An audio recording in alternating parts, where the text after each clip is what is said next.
I'm Olivia, 31 years old, and that day was supposed to be the happiest moment of my life. After years of hard work and navigating the cracks in my family, I had finally found a safe harbor in James, a gentleman who was patient with me even when I wasn't patient with myself. The evening at a luxurious Chicago hotel was bathed in golden light, sparkling like thousands of stars had fallen. Guests gathered around tables draped in white linens, crystal glasses clinking softly, and smiles of joy filled the air. Everything was perfect, so much so that I believed the dark past could no longer intrude. But then the door creaked open. The sound of heels clicking on the floor drew everyone's attention. I held my breath. My heart sank to my stomach when I saw Alyssa, my sister, walk in. She was late, loud, and wearing a pristine white dress. Not just any evening gown, but a long white dress that could pass for a wedding gown. The room fell silent. A few guests gasped in shock. Some let out awkward chuckles, as if it were a bad joke. But I knew Alyssa never joked. In that moment, memories flooded back. A childhood spent in her shadow, cleaning up her mistakes. The times I quietly paid off her debts. The moments I held my tongue to keep our parents from scolding her. I had believed that starting a new life with James would close that chapter. Yet, at my wedding, Alyssa appeared as if to prove I'd never escape her shadow. James squeezed my hand gently, signaling that he was there, that I didn't need to let anyone ruin this momentous day. I smiled, tried to carry on with the ceremony, took photos, greeted guests, as if nothing had happened. But inside, every step felt like walking on broken glass. As the reception wound down, soft music played, and laughter returned. I started to believe the night would end peacefully, that Alyssa's presence was just a fleeting shadow, until she stood up. The glass of red wine in Alyssa's hand glimmered under the lights. She raised her head, eyes locked on mine, and declared loudly, "Here's to the family fraud in white." Before anyone could process her words, Alyssa flung the wine at me. The thick red liquid splattered across my pristine white wedding dress, staining it like blood. Gasps echoed through the room, some guests shook their heads, and a glass dropped, shattering on the floor. I stood frozen.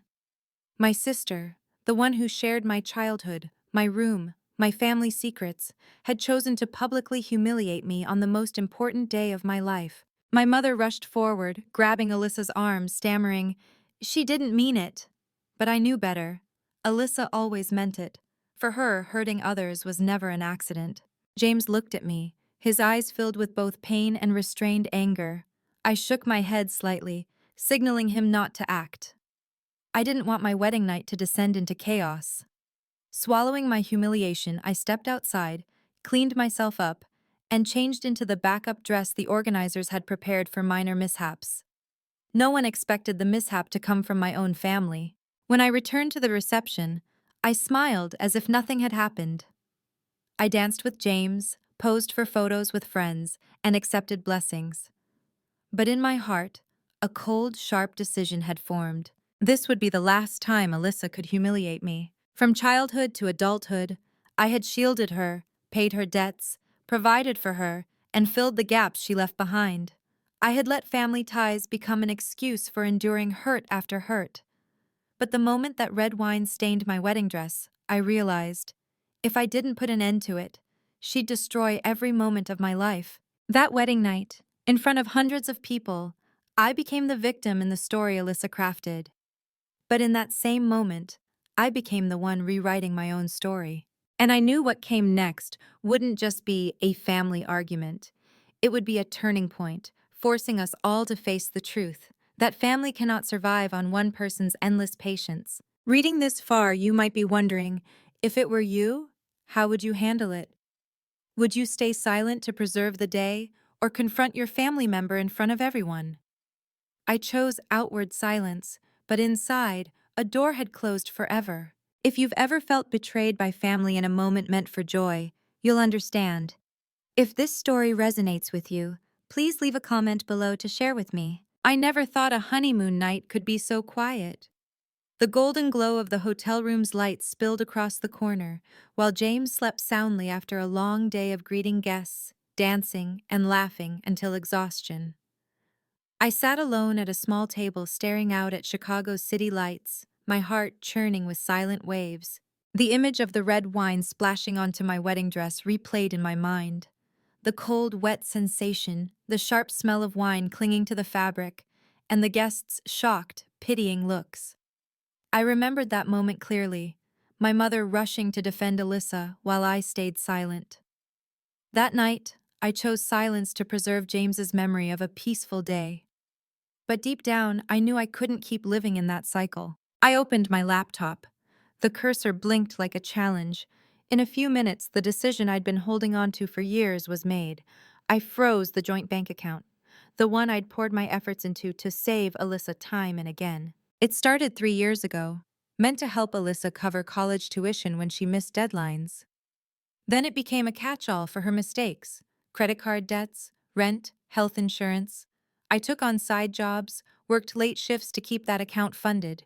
To Alyssa, it became her right, not something to be grateful for.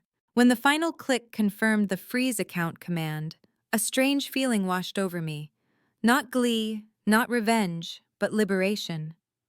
For the first time, I let Alyssa face her own consequences.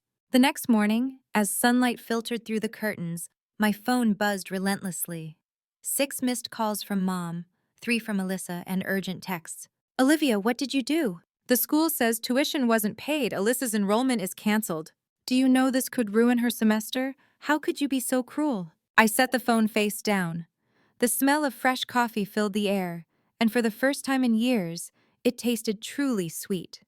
I sipped slowly, ignoring the incessant ringing. In the past, one sharp word from Mom would have sent me scrambling to fix things, finding money, explaining, pleading, making up for Alyssa. But that morning, I let it all go. I realized my habit of saving her had only convinced Alyssa the world owed her. James woke up yawning and saw me sitting there unusually calm. He sat beside me, placing a hand on my shoulder. "You okay?" he asked. I nodded slightly. "I've never been more okay. You know, this is the first time I'm letting people face the consequences they created." He looked at me, his eyes full of pride. In that moment, I knew I wasn't alone anymore. The phone rang again. This time, I picked it up. Mom's voice was furious, panicked. "Do you know you've ruined your sister's future? They canceled her classes. Alyssa's falling apart. How could you do this during your honeymoon?" I took a deep breath and replied, my voice calmer than I expected. "I didn't ruin anything. I just stopped carrying her burden." The line went quiet for a few seconds before Mom erupted, sobbing, blaming, accusing. But this time her words didn't pierce my heart. They hit me and fell away, like rain on a thick raincoat. I set the phone down, no arguments, no explanations. I turned back to my coffee, to James, to the decision I knew was right. For years, I'd been the stable one in the family, the fixer, the payer, the peacemaker. But that wedding night and the morning after woke me up. I wasn't an endless lifeboat. Alyssa might hate me more. Mom might see me as a traitor. But for the first time, I felt I was truly living for myself and James's future. And I knew this was just the beginning. By rejecting my old role, the family would unravel. They'd try everything to pull me back, guilt, threats, even slander, but I was ready. That wedding night ended with red stains on a white dress. That honeymoon night, I put a full stop to the past. And from here, a new chapter began. One where I was no longer the victim but the one setting the rules. If you followed this far, you likely feel the turmoil and liberation I went through. I'm curious about your emotions. If you find this story compelling, comment Y. If it doesn't quite draw you in, comment N. Have you ever wondered what happens when someone in a family refuses the role everyone's assigned them for years? I was the one who dared to try. And the consequences came faster than I expected. Just days after the wedding, my phone exploded with messages and calls. It wasn't just Mom's tearful outbursts anymore. Relatives joined in. "Olivia, you're too harsh," Mom's hoarse voice said in a late-night call. "She's your sister, after all. It was just a mistake. How could you be so heartless?" I stayed silent, listening to her rapid breathing. The pain was still there, but it no longer shook me. I remembered Alyssa's cold stare at the wedding, her mocking laugh as she threw the wine. How could that be called a mistake? Dad was different. He didn't yell or blame, speaking in a calm, almost pleading tone. Alyssa's impulsive, but deep down she's not bad. She just needs time to grow up. Keep carrying her for now, and things will fall into place. I gave a bitter smile. The time to grow up Dad spoke of. How long was that? Alyssa was nearly 30, still living like a reckless child. And all those years, that time was my extra hours, my sweat, my tears paying her tuition, rent, and insurance. Messages from relatives came with sweet words. Little sis, I know you're strong and forgiving. Don't tear the family apart over something small. Olivia, the family needs you. You've always been the one keeping things together. The words sounded loving but carried an invisible pressure. Go back to being the safety net. Don't disrupt the structure they're used to. This time I didn't feel obligated to comply. I took action. I logged into the insurance portal and removed Alyssa from my dependents list. For 2 years, she'd enjoyed medical benefits through me without paying a cent. Then I canceled the automatic payments for her student loans. The numbers on the screen were cold but clear. From now on, she'd have to pay her own way. I didn't need to shout or post a status. A few clicks, and the safe world Alyssa clung to began to crumble. Her retaliation didn't come immediately. But on the 5th day after the wedding, Alyssa struck back. A long social media post from her spread like wildfire among friends and relatives. Some people claim to be family but are just fake.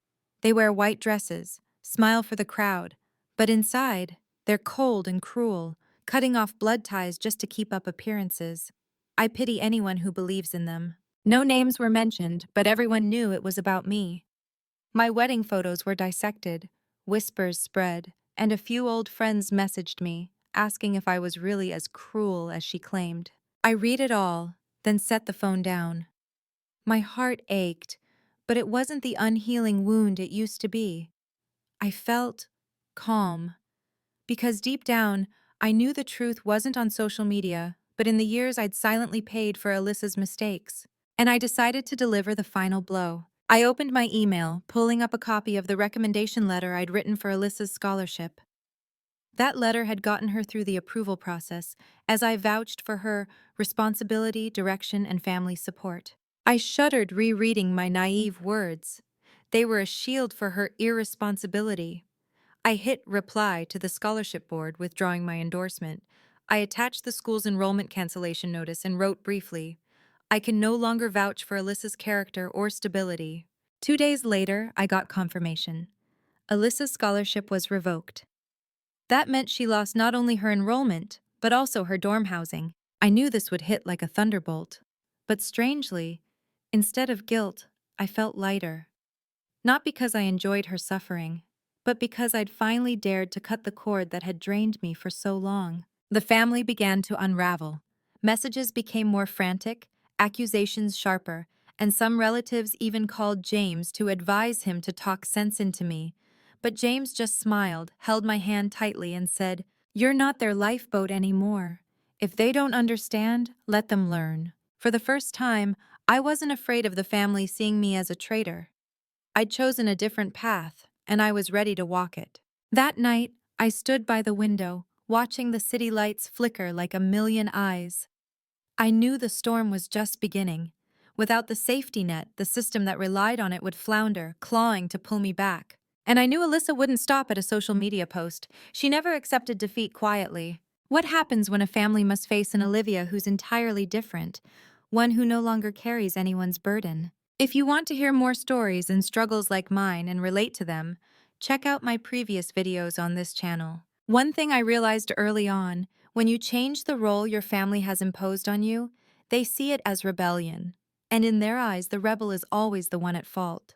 2 weeks after the wedding, my phone was flooded with messages, not just from Mom or Alyssa, but from relatives, people who rarely checked on me when I was exhausted but now emerged as peacemakers. Olivia, you're the most stable one in the family. Why abandon your sister now? Don't let a moment of anger destroy family ties. You're young, don't be so selfish. Family is all you have. You're the one who needs to pull things together. Reading those words, I laughed bitterly. They called me stable, like it was a compliment, but it was a chain. What did stable mean? Silently picking up the pieces others broke, patching them with my own blood and time.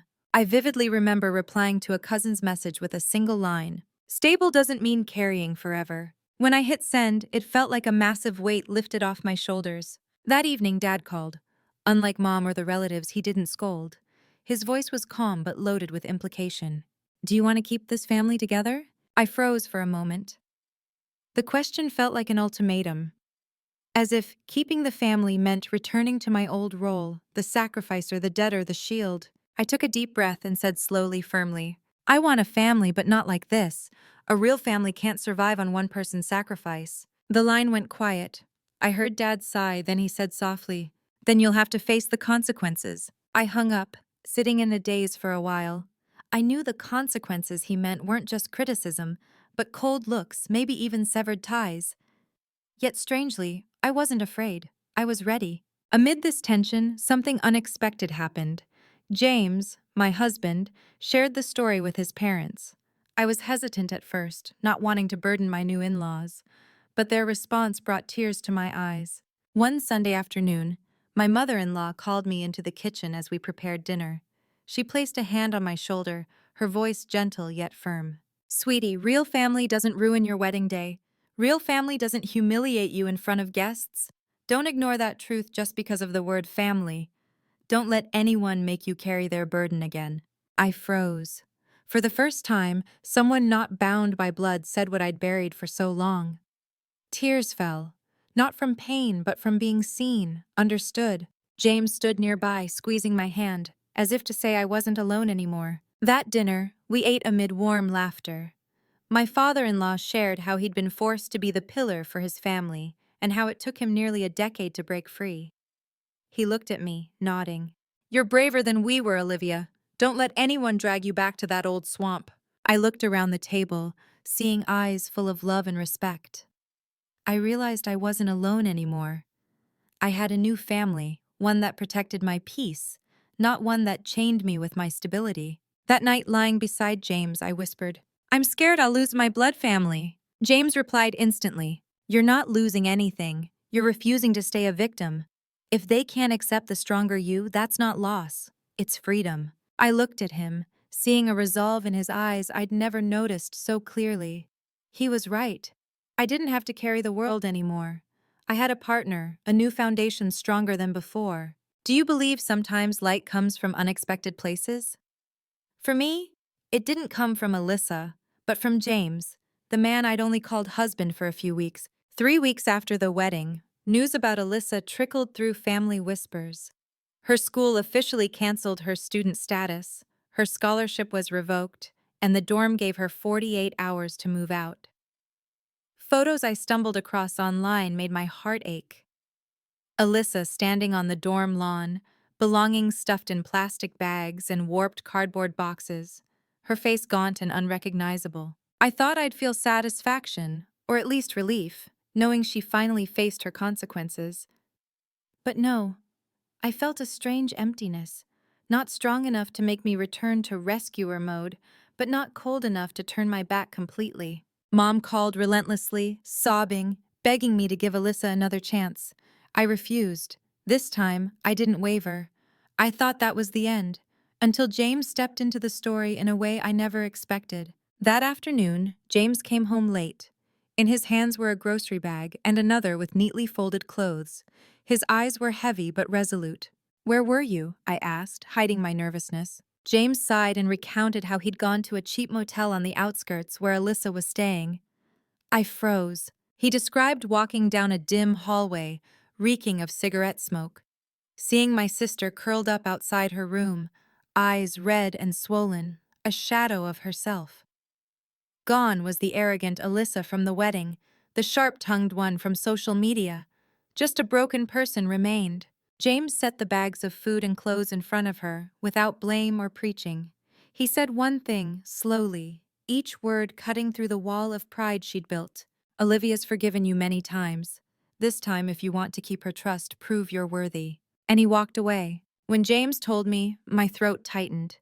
I pictured Alyssa's face hearing those words, facing the truth for the first time, with no one to pave the way or cover for her. James said she broke down, crying uncontrollably, no longer hiding. I stayed silent for a long time. Part of me hurt, part felt lighter. Hurt because Alyssa had hit rock bottom. Lighter because the man beside me, James, chose to extend a hand, not to blindly lift her but to offer a conditional chance. That night, I couldn't sleep. I thought about the word forgiveness. All these years, Mom and I thought forgiveness meant unconditional sacrifice. But James showed me a different definition. Forgiveness isn't carrying someone's burden, it's giving them a chance to prove their worth. I remembered my childhood, scraping together money to pay Alyssa's credit card debts, staying up late writing her scholarship applications while I needed support myself. I called it family, but it was dependency disguised as love. James, with one small act, shattered that illusion. The next day, Alyssa didn't call me, but Mom did, her voice trembling. You know, Alyssa said James came by. She cried all night, said it's the first time she felt ashamed of herself. I stayed quiet. Mom's words cut into my mind. Was this the light I'd been waiting for? A faint glow, but one that could lead Alyssa down a new path? I didn't answer Mom, only said softly, if she really wants to change, let her take the steps. That night, James and I cooked dinner together. He looked at me, his eyes gentle but firm. I can't promise Alyssa will change, but I believe when she cried, a crack formed in the wall she built. Sometimes a small crack lets light through. I nodded. He was right. And for the first time I felt hope. Not from continuing to save her, but from knowing when to let go. 3 weeks after the wedding, I sat looking at the glowing city outside, my heart no longer heavy. I knew challenges lay ahead. Alyssa might change, or she might fall back into old patterns. But whatever happened, I knew my boundaries. I wouldn't return to being the lifeboat. I'd only reach out when the other person was ready to stand. And maybe that's the true meaning of family. Some moments seem small but shift how we view family and love. For me, that moment came one autumn afternoon, 2 months after the wedding. While organizing my bookshelf, I found an old envelope, no sender listed, slipped through the door. I opened it, recognizing Alyssa's handwriting instantly. The letter was brief, no long excuses or lists of expenses for me to cover. Just one line that gripped my heart. You really won't save me anymore, will you? No blame, no accusations, just a raw acknowledgement tinged with despair. I folded the letter, tucking it into my desk drawer with other mementos of past choices. It didn't change my mind, but it served as a reminder. I couldn't return to my old role. I thought that was the end. Until one morning the doorbell rang unexpectedly. Standing there was Jason, Alyssa's ex-boyfriend, visibly thinner, his eyes weary. He handed me a folded piece of paper, trembling. I think you need to know, Alyssa's pregnant. I froze, clutching the paper, a pregnancy confirmation from a local clinic, 6 weeks. My heart raced, but oddly, I didn't feel the old anger. No urge to scoff at another mess, just a calm spreading through me. A new life. I sat down, Jason lingering hesitantly. He added, voice heavy with guilt. She didn't ask for my help. Just said she needed someone to know, so she wouldn't feel completely alone. I nodded, thanked him, and saw him out. After the door closed, I sat for hours with that paper, feeling like a new door was opening amid the wreckage. When Alyssa went into labor, James and I decided to visit. Not to provide, not to carry her burden, but to be present, as a statement that forgiveness still had a place, but in a different form. When I entered the hospital room, Alyssa lay there, sweaty and gaunt, her eyes shimmering with fear and hope. For the first time in years, she wasn't the proud Alyssa, but a fragile woman about to become a mother. James placed a small bouquet on the table, and I stepped closer, taking her hand. We stayed silent for a moment. Alyssa's lips trembled as if to apologize, but no words came. I squeezed her hand gently and said, "Love isn't carrying someone's load. Love is living worthy of others." Her eyes welled up. No loud sobs, no drama, just a meaningful silence. When the baby's cry rang out, my heart swelled with an indescribable feeling. Not anger, not resentment, but hope. That child carried no burden of past mistakes, only a new beginning. I looked at James, saw his smile, and we both gazed at the tiny life.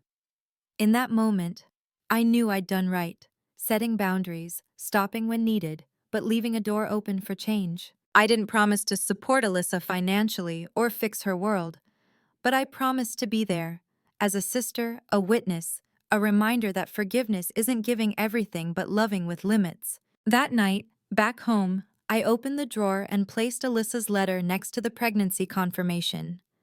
Two papers, two milestones, a new beginning. And I thought, maybe this time, Alyssa won't wait for me to save her. Maybe she'll learn to save herself, for a reason bigger than all of us. The tiny child in her arms. Looking back, I realize this story isn't just about a ruined wedding or a hurtful sister. It's my journey of breaking free from an endless role of carrying others, learning that true love isn't blind sacrifice, but setting boundaries at the right time. I learned to say no and refuse to be a safety net for selfishness. In that moment, I found peace for myself and opened a chance for Alyssa to face her truth. The biggest lesson I learned is that forgiveness doesn't mean ignoring every wrong. It's daring to face the truth, keeping your heart clear, and opening the door only when the other is ready to change. The baby's birth was proof of a new start, a light amid the ruins, reminding me that family endures only when built on responsibility and respect.